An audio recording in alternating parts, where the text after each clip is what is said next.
morning, Hills family. It's Andrea. I'm really excited to be with you this morning. I hope you all are doing well and have been able to enjoy some sunshine lately. What I'm going to be talking about today is a little bit of a basic lesson that you may have heard before, but it's something that has been on the forefront of my mind for a long time, actually, but especially in light of recent events. If you've spent any time with me at all, you probably know that I'm a middle school teacher and that my brain is occupied with thoughts of my students in classroom most of the time. I love them dearly, but it occurred to me at the beginning of this school year that eighth graders can be cruel. If you live with one, bless you. The problem is not just with teens, though. I really don't think they always realize the power of their actions and words, how quickly they can uplift and likewise demolish. Adults are not exempt to that. We all can fall victim to it. It is not uncommon for Mrs. Cantrell to get on her soapbox at least once a week to go on and on about the importance of kindness. A common mantra for me is to say, being kind is different than being nice. They would probably quote me on that. I think I felt so passionately about being kind because of my own life and experiences. I think I've always been thought of as a nice girl. I appreciate constructive criticism, so if anybody out there thinks otherwise, please serve me a dose of humble pie. But I don't say that to toot my own horn. In fact, I really don't even mean it as a compliment. I mean that it's just not in my nature to go out of my way to be hurtful to someone. Thinking in school terms, as I do, I was the girl that quietly minded my own business walking through the hallway. Sure, I'd smile at someone if they made eye contact with me or say, "Oh, sorry," if someone bumped into me. But oh, that person that dropped their books, I might give them a look of sympathy, but unless they were a friend, I'd keep walking. That's the difference in being nice versus being kind. Just as I wouldn't go out of my way to be mean to someone, I also didn't go out of my way to be kind to someone. I really felt convicted of this when I saw how some of my students interacted with one another. Again, I love them so much, and I really don't think they always have bad intentions. I really don't even think all of them are cruel. I have worked with some really incredible young people. They are quick to cast judgment on someone and look away with hesitation if a problem doesn't concern them. I'm certainly guilty of that too. My students really have forced me to be reflective in ways that I haven't been before. This is my shameless plug to spend some time with students if you ever get the chance. They can teach you so much about yourself, but I digress. I strongly believe that the best way to teach someone something is to do so through leadership. I can't keep preaching kindness if I'm still just being nice. There is nothing wrong with being nice, of course, but if I want my students to treat one another with kindness and not just niceness, then I need to show them that I do it too. You may have seen this one coming, but I'm going to talk about the Good Samaritan.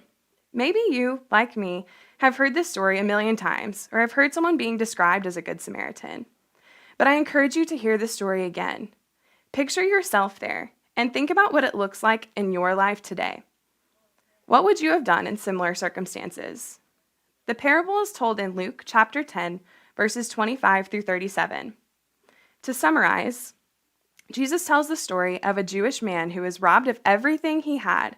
He was beaten to a pulp and then left for dead on the side of the road. On two separate occasions, two other men came along, one of them a priest and the other a temple assistant. Both of these men walked to the other side of the road and passed him.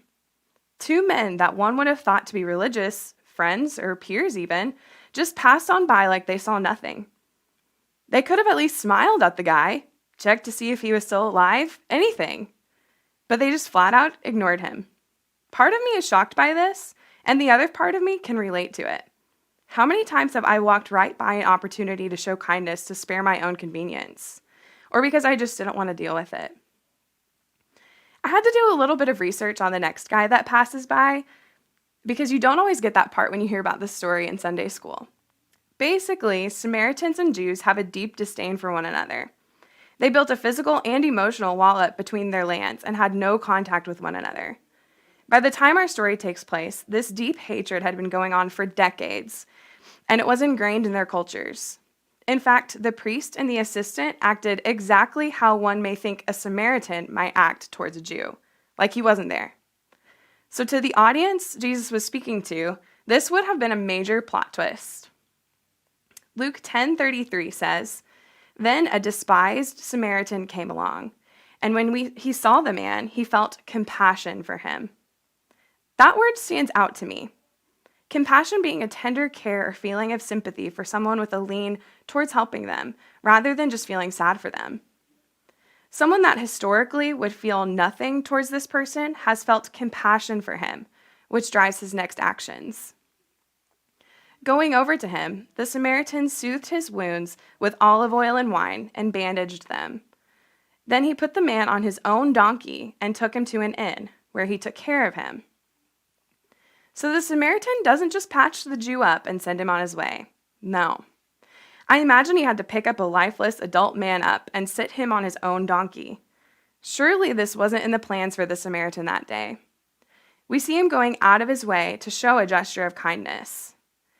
The next day, so this wasn't even like an hour-long event. This Samaritan made it his duty to care for the Jew until the following day. It goes on to say that he handed the innkeeper 2 silver coins, telling him, "Take care of this man. If his bill runs higher than this, I'll pay you the next time I'm here."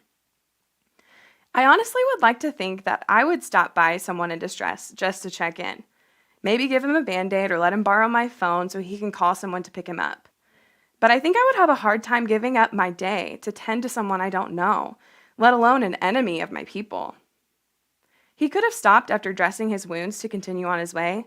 He could have stopped after taking the Jew to the inn to recover. I bet it wasn't even on the way.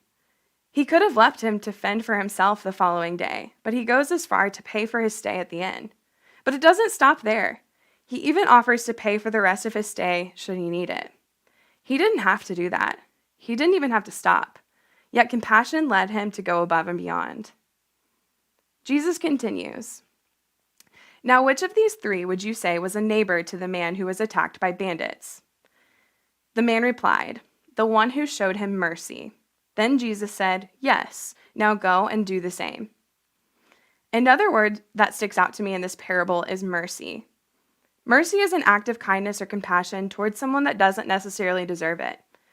In this story, the Samaritan is extending compassion and mercy towards his sworn enemy, a Jew. He totally and completely went out of his way to spend a day with him. He didn't have to. He wasn't asked to. He wasn't even expected to. But his merciful act of kindness saved the Jewish man's life when his own people wouldn't go out of their way to do so. Jesus is merciful to me every day. He gives me compassion and kindness that I have never deserved.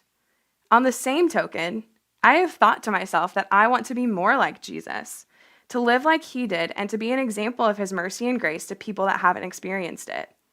But how can I be more like Jesus if I don't demonstrate his kindness?